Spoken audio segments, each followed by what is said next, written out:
12월 세 번째 주일을 주의 성전에 모여 예배하는 여러분, 또 방송으로 예배하는 여러분들을 주의 이름으로 축복합니다. 늘 믿음의 길을 우로나 좌로 치우침 없이 당당하게 갈 수 있는 우리 성도들 되시기를 주의 이름으로 축원합니다. 사도행전을 성경 말씀으로 계속 들었습니다. 다음 주가 사도행전 마지막 말씀을 마지막으로 끝맺도록 하겠습니다. 지난주에는 사도 바울이 유대 땅의 정치 중심 도시였던 가이사라로 이송이 됩니다.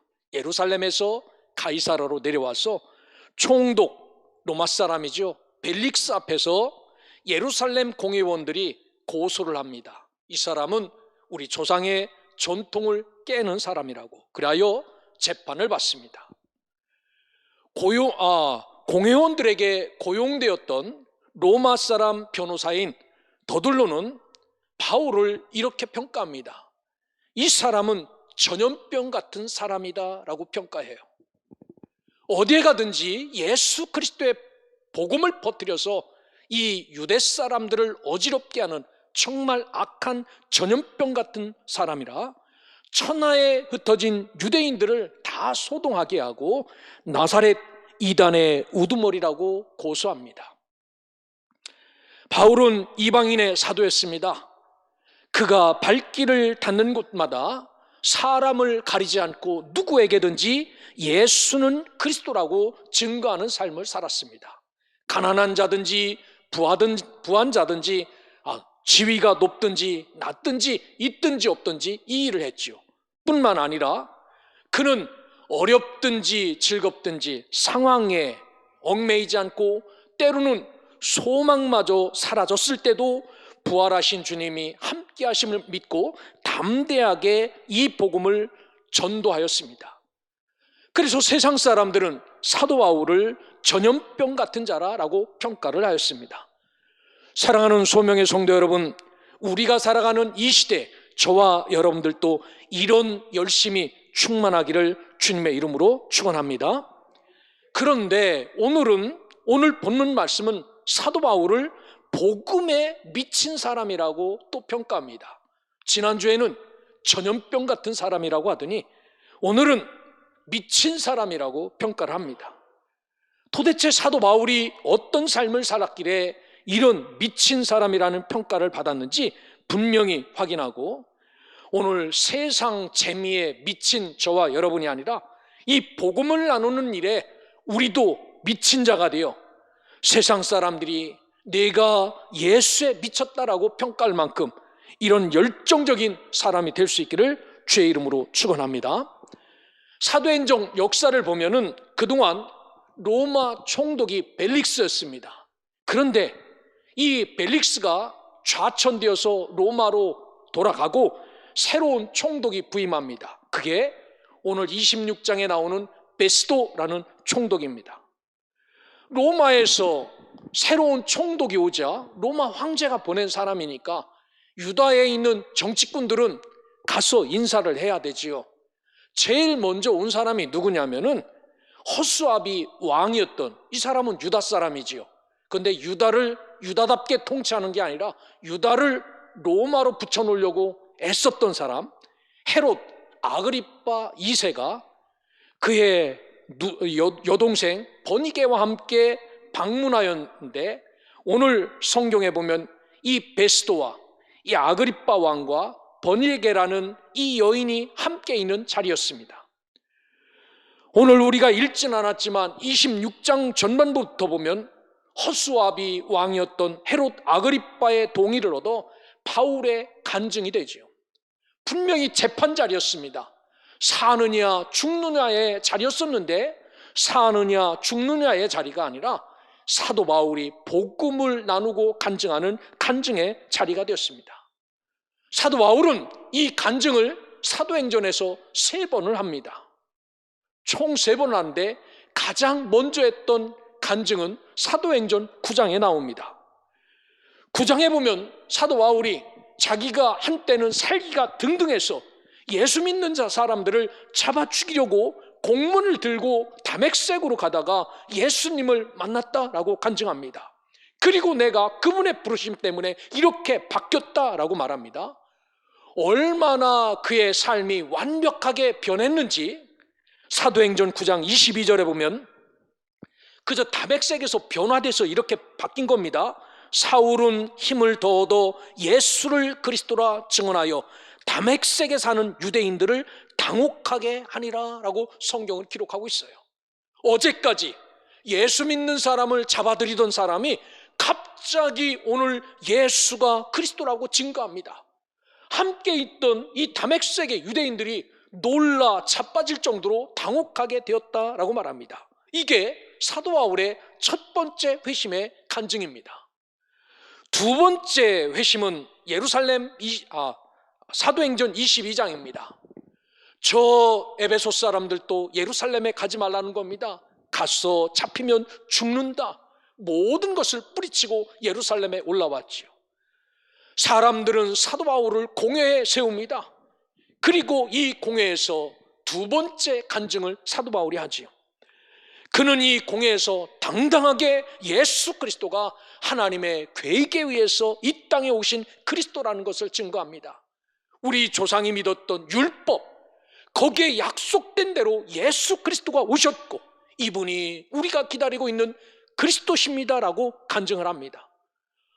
이 간증을 하자 사람들이 일어나서 사도 바울의 입도, 그렇게 나불나불대는 입도 때리고 죽이려고 합니다. 이게 그의 두 번째 간증이었습니다.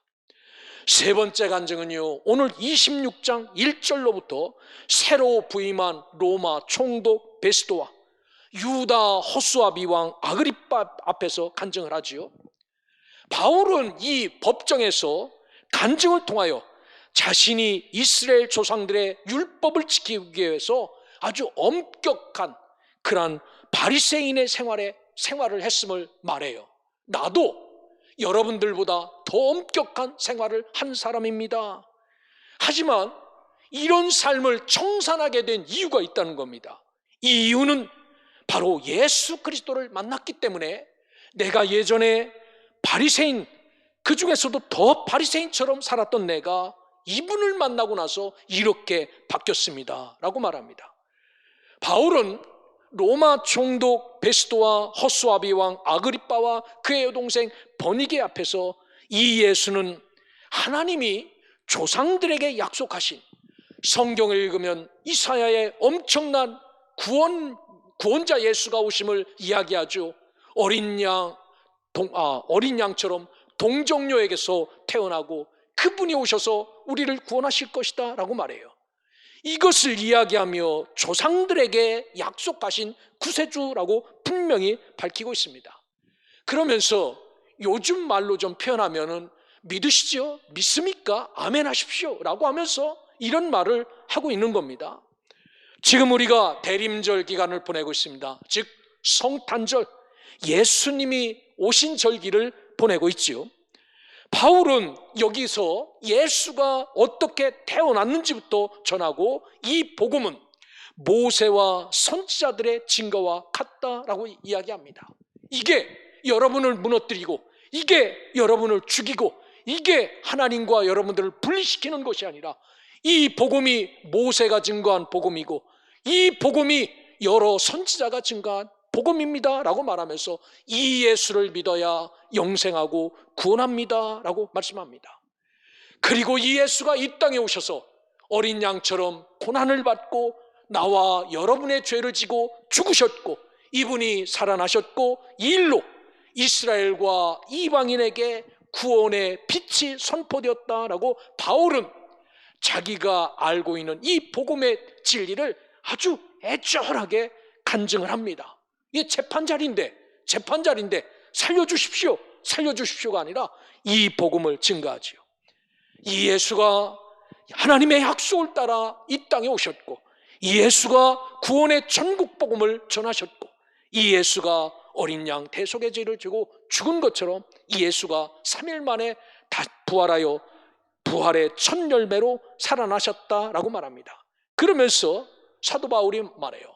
나 율법주의자 사울이 이 예수 때문에 복음주의자 사울로 바뀌었다라고 간증을 합니다. 앞뒤 가리지 않고 믿는 사람을 보통 광신자라고 합니다. 대단하지요. 막 박수도 어마하게 치고 아무 때나 막 아멘 아멘 하고 하지요. 그런데 바울은 이런 광신자가 아니라 엘리야처럼 열심히 특심인자였지요.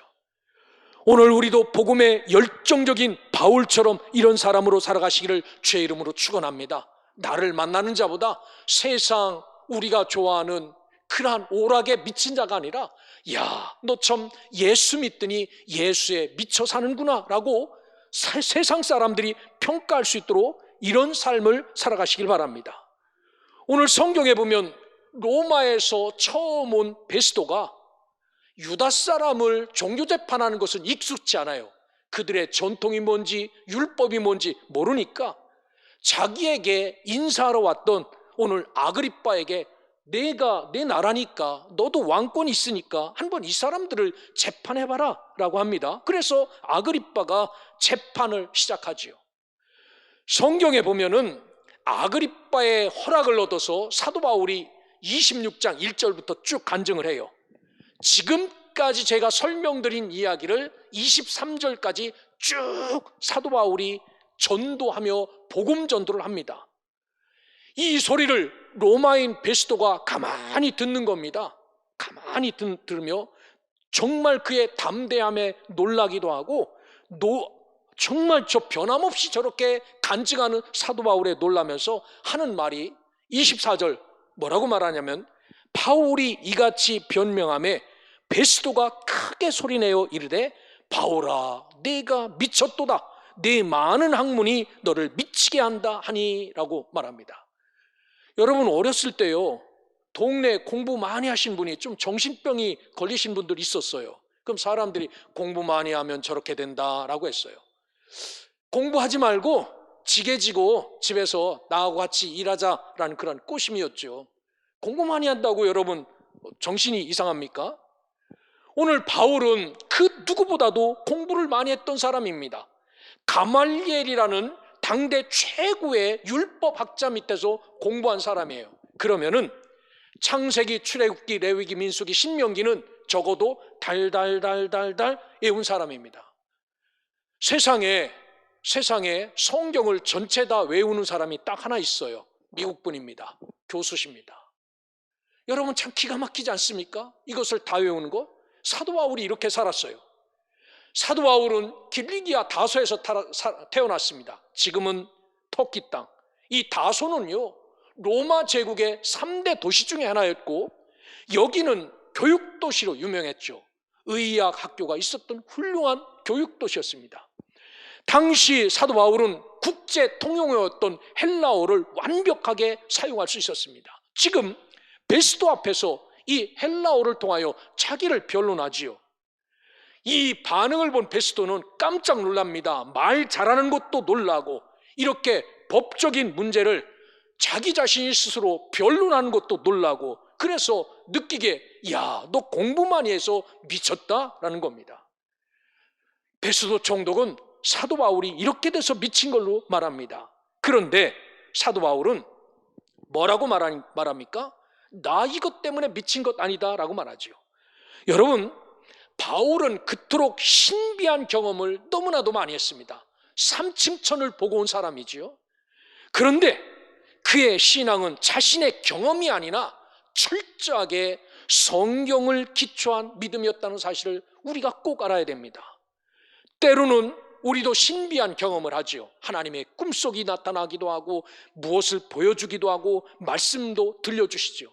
근데 보통 말씀의 기초가 아닌 사람은요 이런 것들이 나에게 임하면요 자기가 배운 거 다 버립니다. 심지어 성경도 던져버립니다. 그리고 나의 경험을 앞세웁니다. 하나님이 나에게 이런 거 보여주시고 하나님이 나에게 이런 거 하셨다고. 그러나 사도 바울은요 그런 것 보여주시고 자기를 통해서 병자가 낫고 자기를 통해서 귀신이 떠나가도 그의 사상은 언제나 철저히 성경 중심이었습니다. 성령 하나님은 바울에게 신비한 체험을 주셨지만 그것도 마음속에 간직하고 있었지만 그는 이런 것 때문에 성경을 내려놓고 자기 뜻대로 움직이는 자가 아니라 늘 성경 말씀대로 살려고 발버둥 친 자이지요. 오늘 저와 여러분이 사도 바울처럼 되는 그런 방법은 딱 한 가지입니다. 꿈에 보여주신 것, 환상으로 보여준 것, 나에게 나타난 기적과 역사를 따라 산 것이 아니라 오직 성경을 떠나지 않는 삶이 우리에게 온전히 예수에게 미친 자로 만들어 주실 수 있음을 믿고, 저와 여러분은 믿음의 길을 걸어가면서 그 무엇보다도 말씀 위에 올바로 서 있기를 주의 이름으로 축원합니다. 22절에 베스도가 너 미쳤구나 라고 말하니까 25절에 보면 바울이 이르되 베스도 각하여 내가 미친 것이 아니요 참되고 온전한 말을 하나이다. 내가 지금 이 법정에 서서 신앙 간증하는 것은요, 나 미쳐서 이런 것 아닙니다. 정신병 걸려서 이런 것 아닙니다. 진짜입니다. 진짜입니다. 진짜입니다 라고 사도 바울이 강요하지요. 바울은 자신이 맨정신으로 이 일을 한다라고 말합니다. 제일 황당한 사람들이 여기에 있지요. 누가 황당할까요? 사도 바울을 졸졸졸졸 따라다니면서 사도 바울에게 이 입에서 이 예수가 그리스도라는 복음이 좀 안 새 나왔으면 좋았던 사람들이 참 많아요.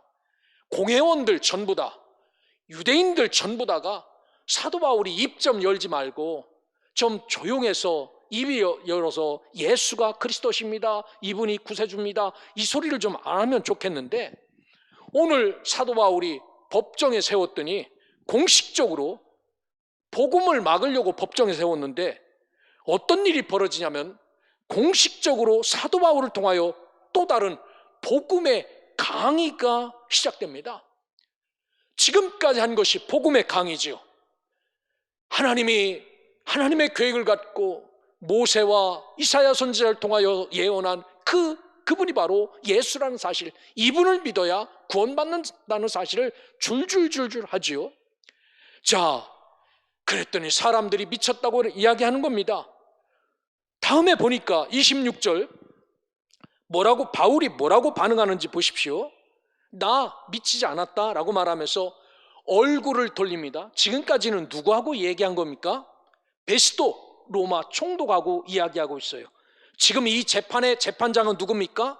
아그리빠 왕입니다. 이제 얼굴을 아그리빠 왕에게 돌려서 26절 왕께서는 이 일을 아시기로 내가 왕께 담대히 말하노니, 왕입니다. 아그리빠 왕이 지금 재판하고 있으니까, 아그리빠 왕은 유대인이니까 유대인은 이 사실을 알지 않습니까? 예수 때문에 소동이 일었던 것, 내가 왕께 담대히 말하노니 이 일에 하나라도 아시지 못함이 없는 줄 믿나이다. 이 사건, 예수에 대한 사건은 어느 한쪽 구석에서 조용하게 있다가 사라진 사건이 아니라는 것 당신이 알고 있지 않습니까? 라고 이야기하는 거예요. 그러면서 아그리빠 왕이요, 27절에 말합니다.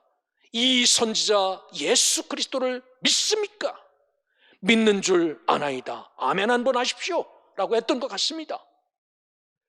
아그리빠가 자기가 왕인데 사도 바울에게 이런 지적을 받고 정말 허탄한 듯이 웃으면서, 하하 바울아, 네가 너의 몇 마디 말로 왕인 나를 지금 그리스도인이 되게 하려는가?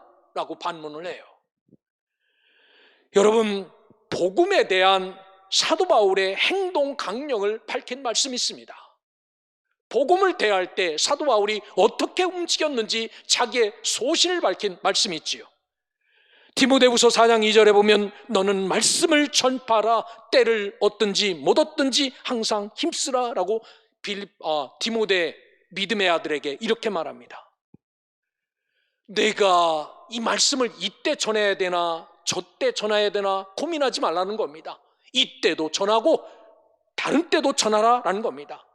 그래서 때를 얻든지 못 얻든지 항상 복음 전할 준비를 해라. 이것이 바울의 참모습이었고 디모데에게 이렇게 말하는 겁니다. 오늘 성경에 보면요, 자기의 목숨이 왔다 갔다 하는 자리입니다. 한 번도 살려달라는 이야기 하지 않습니다. 그의 처음부터 끝까지는 복음 간증이었습니다. 그리고 아그리빠 왕에게 전도했죠. 사도 바울은 깨달았어요. 지금 이렇게 무르익어 있는 이 자리도 하나님이 허락하신 자리라고. 왕도 있습니다. 로마가 파견한 총독도 있습니다. 엄청난 권력자 유대인들도 있습니다. 로마 군인도 있습니다. 이런 사람들 앞에서 복음을 강의하기가 최고 좋은 때라고 사도 바울은 생각했어요. 그래서 나 살려달라고 외치지 않고 이 복음이 진짜라고 외친 것을 볼 수 있습니다. 사랑하는 소명의 성도 여러분, 우리에게도 이런 복음의 열정이 회복되기를 주의 이름으로 축원합니다. 성경에 보면요, 정말 사도 바울은 강한 멘탈을 소유한 사람이지요. 지금 어떻게 보면 자기는요 꽁꽁 묶여있는 죄수입니다. 참 부끄럽죠. 법정에 선다는 것은 그게 좋은 일이든지 안 좋은 일이든지 쓰고 싶지 않은 그런 자리입니다. 그런데 사도 바울은 전혀 부끄럽지 않은 것 같습니다. 아주 당당합니다. 이는 자신에 대하여 너무 훌륭하고 위대한 자상을 갖고 있는 사람이죠. 자기는 하나님 앞에서 조금도 부끄럼 없게 살았다라고 늘 고백했던 사람인데요, 오늘 아그리빠 왕이 묻죠. 몇 마디 말로 나를 설교해서 그렇게 그리스도인을 만들고 싶은가? 라고 물어요. 사도 바울은 이때 아주 충격적인 이야기를 합니다. 29절에 보면 바울이 이르되 말이 적으나 많으나 당신뿐만 아니라 오늘 내 말을 듣는 모든 사람도 다 이렇게 결박된 것 외에는 나와 같이 되기를 하나님께 원하나이다 하니라 라고 선언합니다. 무슨 말을 하는 겁니까? 왕이시여, 내가 말을 적게 하나 많이 하나 이 말은 복음입니다. 내 기도 제목은 내가 지금 이렇게 결박되어 여기에 서 있는 것, 이런 것 말고 나처럼 어디에 가든지 예수가 그리스도라고 증거하는 이런 일에 똑같이 이렇게 되는 사람들이 많았으면 좋겠습니다. 당신도 이렇게 했으면 좋겠습니다라고 이야기하는 말입니다. 여러분, 얼마나 당당합니까? 얼마나 확실합니까? 얼마나 열정적입니까? 그들은 화려한 의복을 입고 떡하니 의자에 앉아서 사도 바울을 듣는데 죄수의 몸으로 쇠고랑차고 앉아서 하는 말이 내가 쇠고랑 찬 것 이것 빼고는 모두 다 나를 닳는 사람이 됐으면 좋겠습니다라고 고백하는 사도 바울의 마음, 여러분 가슴 찡하지 않습니까? 화려한 그들과 초라한 바울은 어디에다 얼마나 대조되는 모습입니까? 그러나 사도 바울은 당당하게 이 기막힌 말을 합니다. 감옥에 들어간 것 빼고는 다 나처럼 되었으면 좋겠다라는 사도 바울의 이런 신앙이 저와 여러분의 신앙이 되시기를 주의 이름으로 축원합니다. 때로는 살아갈 때 이런 마음이 들지 않습니까? 연약한 자를 보고 믿음에서 점점 멀어지는 자를 볼 때, 나도 개떡같지만, 나도 정말 부족하지만 나 정도의 모습이라도 좀 본받고 여기에 있었으면 좋겠다라고 하는 그런 마음이 들 때가 있지요. 여러분, 우리에게 사도 바울의 이런 마음이 충만하게 채워지기를 주의 이름으로 축원합니다. 바울은 세상 것에 목표를 두지 않았습니다. 자기가 공부 많이 한 것, 자기의 능력, 자기의 가문, 자기는 사도 바울이 말합니다. 분토만도 못하게, 똥 오줌만도 못하게 다 버렸다라고 말합니다. 그리고 오직 예수만 붙잡고 산다라고 말한 것이 사도 바울의 말이었고, 사도 바울의 정체성이었고, 사도 바울의 목표였습니다. 변하지 않는 하나님께 자신의 정체성을 두고 산 사람이 바울이었죠. 오늘 우리도 이런 삶을 살아가시기를 주의 이름으로 축원합니다. 바울의 간증 중 가장 절정적인 말은 쇠고랑 차고 감옥 온 것 빼고는 다 나와 같이 되라는 말씀, 오늘 저와 여러분에게 주는 말씀임을 기도하고, 이 말씀대로 우리도 사도 바울이 쇠고랑 차고 감옥 간 것 빼고 어디에 서든지 상황이 어떻든지 예수가 그리스도됨을 당당히 증거하는 믿음의 백성 되시기를 주님의 이름으로 축원합니다. 자, 오늘 성경에 보면요, 사도 바울의 간증을 실감나게 듣습니다. 하나님의 구원계획의 역사부터 그분이 어떻게 그리스도신지를 낱낱이 이야기하죠. 그리고 결론은 30절에 보니까 왕과 총독과 번이게 및 그들과 함께 앉아있는 사람들이 다 일어납니다. 그리고 서로 말합니다. 이 사람이 죄가 있어? 이 사람을 처형할 수 있어? 이 사람을 감옥 보낼 수 있나? 갇힐 만한 것이 하나도 없는데? 라고 결론을 짓습니다. 결국 재판이 끝납니다. 어찌 보면 사도 바울의 재판이 아니라 사도 바울의 부흥 집회였고, 사도 바울의 복음 강의였고, 사도 바울의 전도 집회였습니다. 하지만 바울이 로마의 황제에게 상소했기에 그 황제 앞에 가서 나 로마 사람 바울이 재판받기를 원하기를 상소했기에 바울은 계획대로 죄수의 몸이지만 로마로 가게 됩니다. 그게 마지막 다음 주에 제가 말씀드린 설교입니다. 그는 그의 꿈이 있었습니다. 어떤 꿈이었냐면요, 지구의 마지막 땅끝이라고 생각했던 스페인에 가서도 복음을 전하고 로마에 가서도 꼭 복음을 전하려고 하는 열정이 있었어요. 그래서 사도 바울은 이 또한 하나님의 섭리로 알았습니다.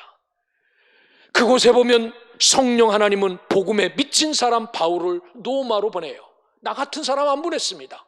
정말 뜨거운 미친 사람, 전염병 같은 사도 바울을 로마로 보내시죠. 그리고 세계 중심지 로마에 예수 그리스도의 구원의 복음을 옮겨 심도록 바울을 죄수의 몸으로 거기에 세웁니다.